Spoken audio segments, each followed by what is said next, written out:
Yeah, that game was pretty challenging because I think all away games are harder than home games. First of all, you don't get the same kind of momentum that you do at home.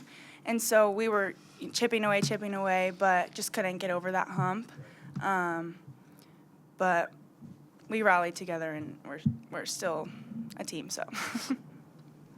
Jenna, how have you been kind of accepting this, maybe a little bit more of an expanded role over the last few games? How have you been embracing that and kind of taking full advantage of it?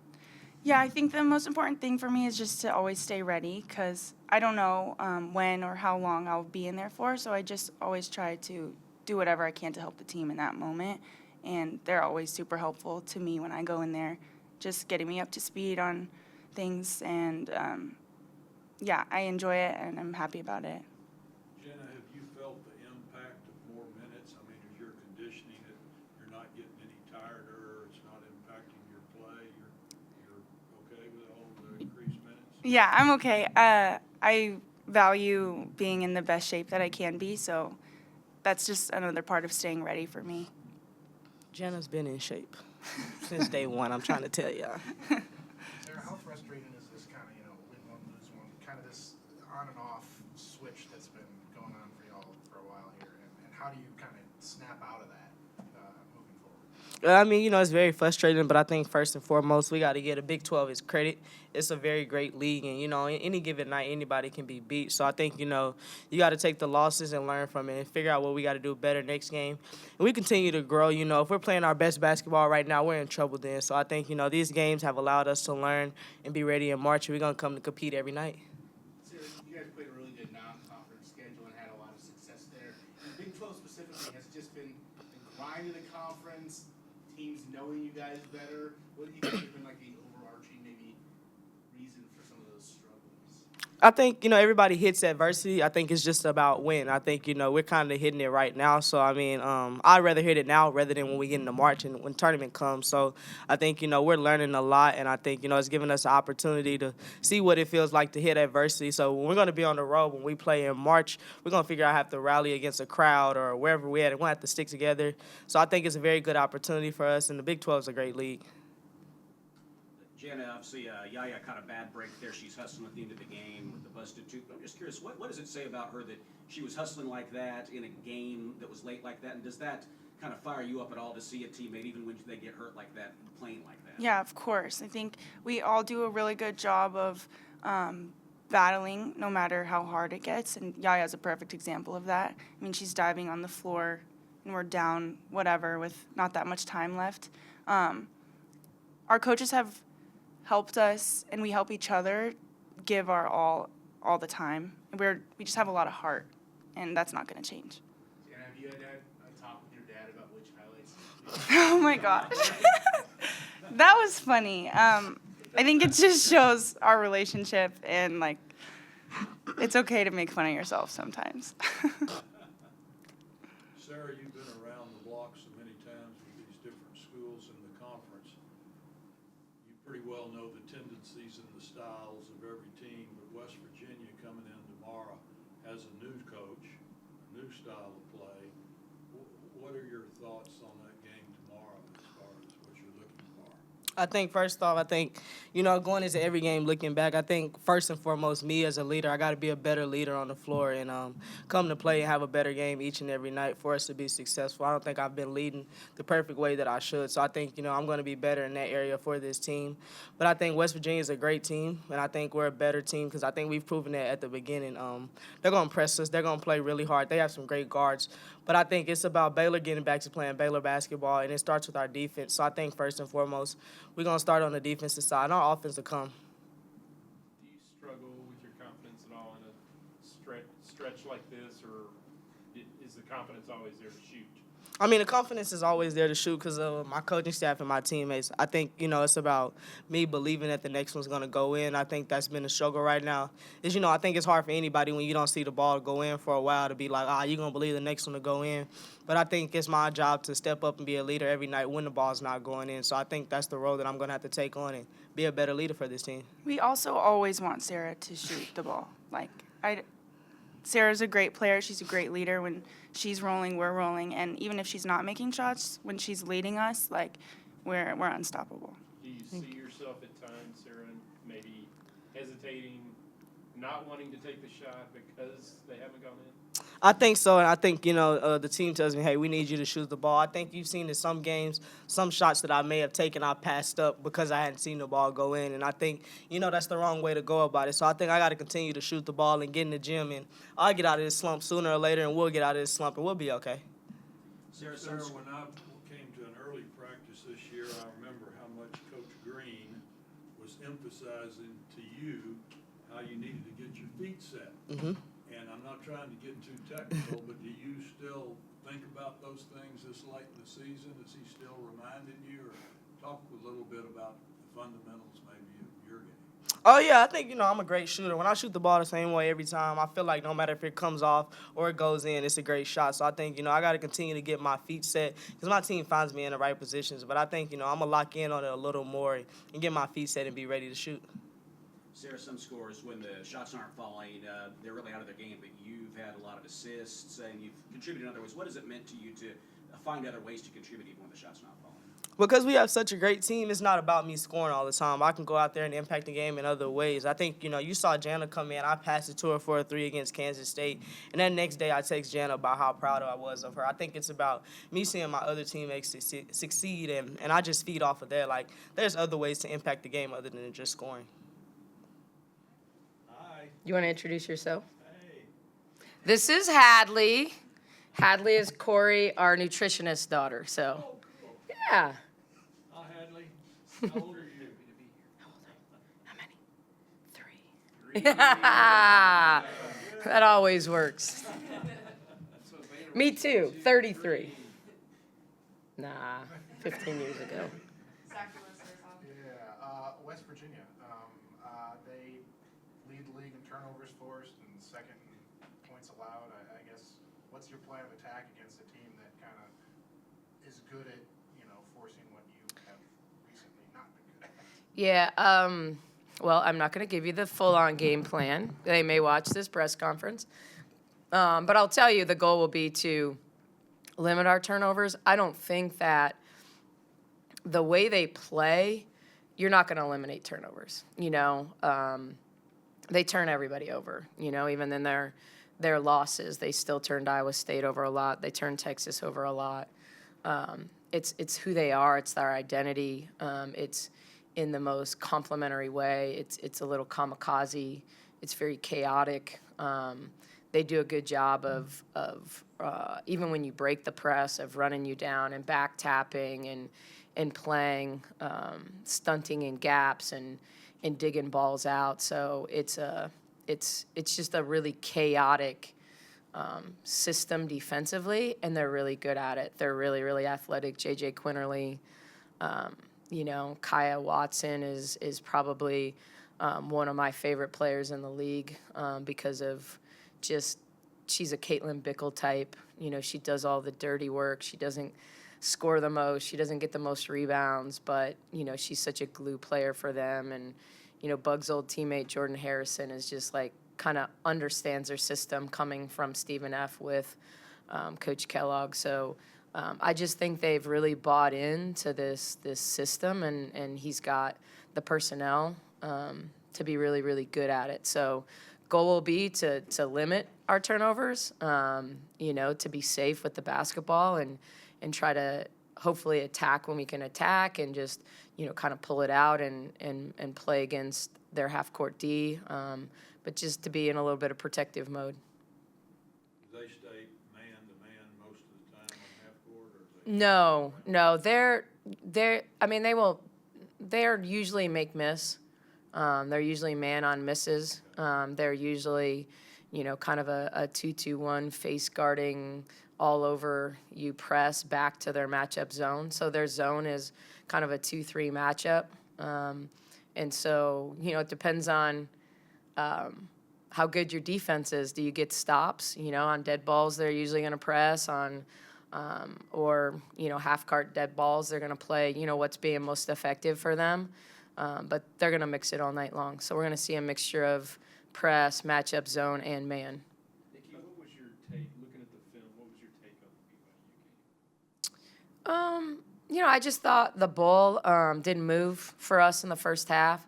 I thought we were trying to be aggressive, but maybe not making the best decisions. It wasn't turnovers. It was just quick shots without any rebounders. So, we didn't get any second chance. We had, I want to say we shot 22% in the first half, and we had 2 offensive rebounds. If you're going to miss 80% of your shots, you got to go get them. You really got to do a better job.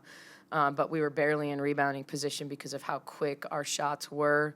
And then we didn't transition back, and so I thought, the first quarter was the tail of the game.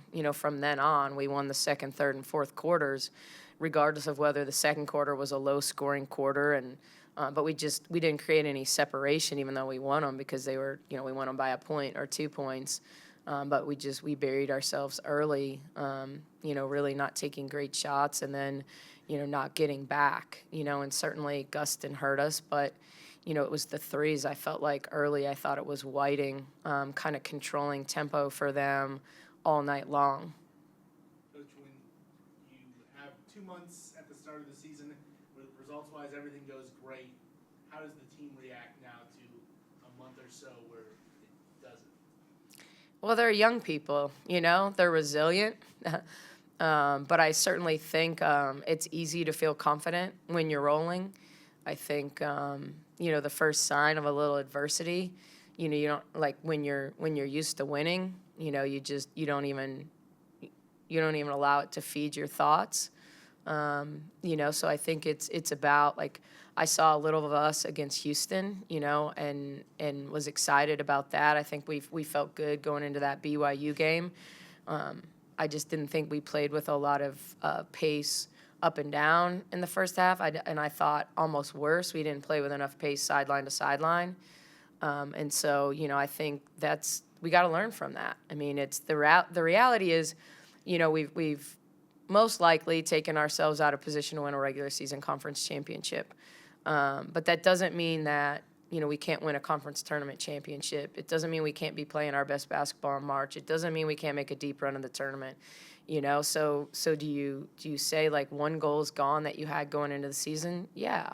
But there's no reason why teams don't get hot at the right time, and I still think this team has a chance to do that. I think this team needs to understand that what made them great was sometimes you, sometimes me, always us concept at the beginning of the season.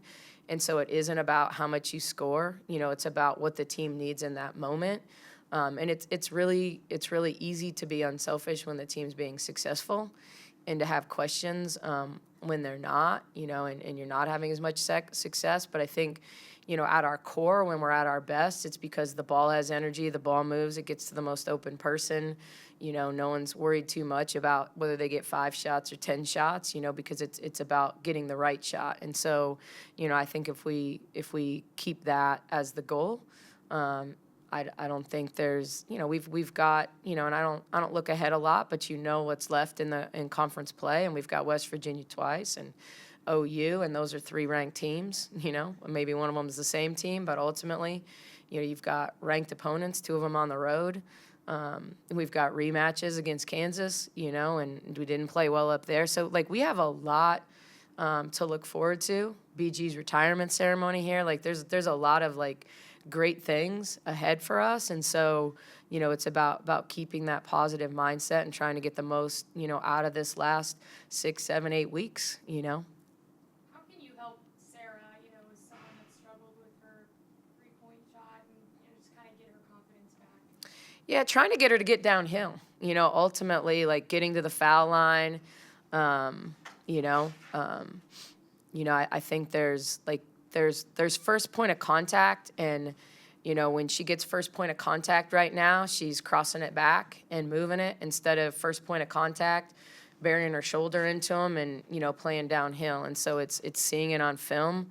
I think that's what you do when your 3-point shot isn't falling. You get to the foul line. And Sarah's more than capable of doing that, and it's not just getting to the foul line, it's just getting downhill, it's putting pressure on the rim. She's the best passer on our team, so if she puts pressure on the rim, she's going to create for her teammates. And I firmly believe when you create for your teammates and they score, your next shot may fall too, because you're playing. You're just kind of out there hooping. And that's what Sarah needs to do. Ultimately, it's at the end of the day, I don't want her to take 9 shots in a game and have 8 of them be threes. Like, I think she's more than, a spot up 3-point shooter. She's more than a step back 3-point shooter. But it takes a commitment to getting downhill, and it's, she has the body type, she has the ball skills, to be able to play downhill against a quote inferior or superior defender. It's about opening their hips and playing through contact. And so, to me, that's the best way to get your shot back is if you get them off you because you beat them downhill, then you're going to have more space to shoot. It's kind of a simple game when it comes down to it. But they crowd her space right now. They just really, really crowd her space. Nikki, it seems like people want to talk more about offensive inefficiency than defensive inefficiency. It seems to me in the conference losses, there's been a problem with too many points in the paint. Could you address that a little bit? Yeah, obviously, not having Kyla available, not having Madison available, 2 of our bigger, stronger post defenders has certainly hurt us. I think that's people's game plan. If they have the ability to play through the paint to a post, they're certainly doing that against us. But it's happened in different ways. It's Gustin is 6'1", she's not 6'5". And so it's about leverage. It's about getting to them early. It's about our ball pressure being good enough that we don't allow them to get them the ball where they want it, when they want it. And so I think we've lost some intensity in terms of ball pressure, denial, being in deep help side, not being there in rotations, because baskets happen in the lane because of lack of rotation, as well. We know Asia's going to take a charge. We know Bella's going to take a charge, but we don't know, consistently that anyone else that rotates is going to do that. And if you don't have rim protection in terms of a shot blocker, then you have to do it, with great rotation, great early rotation, great X outs on the backside, scrambling, competing, but I think, against BYU, we let them get downhill against us. We let them get in transition against us. We weren't physical enough on screens. We took ourselves, we say fly out the window. You're trying to make a play defensively and you get in denial. But if you fly through the passing lane, all of a sudden it's 5-on-4. And we did that way too much, so we've got to be more disciplined because you're not wrong. Like, I think early in the season, everyone was talking about, our shooting, our field goal percentage, our assist percentage, all of those things.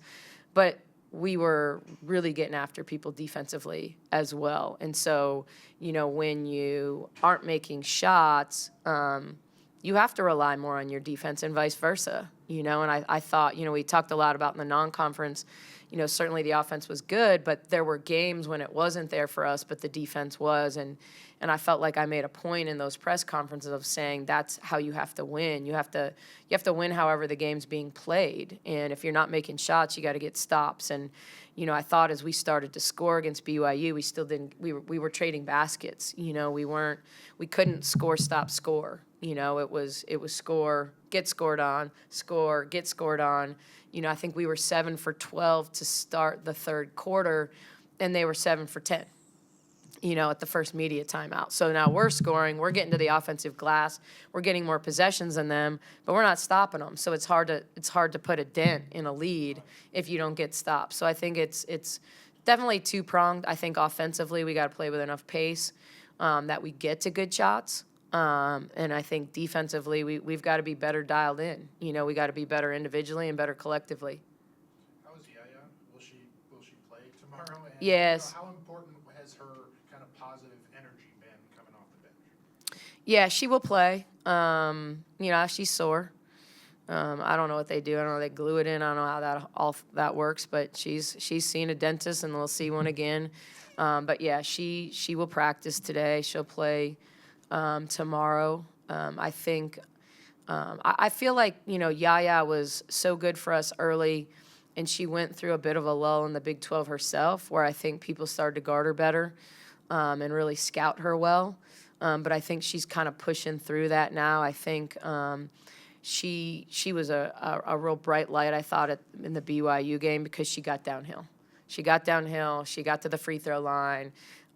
She did make some threes, but ultimately, like, we needed that. We needed somebody, to really put pressure downhill on their defense because we thought it was our advantage. And I thought she really provided a spark that way. So, and she continues to grow at the defensive end. Thank you. Good job. Thank you, Hadley.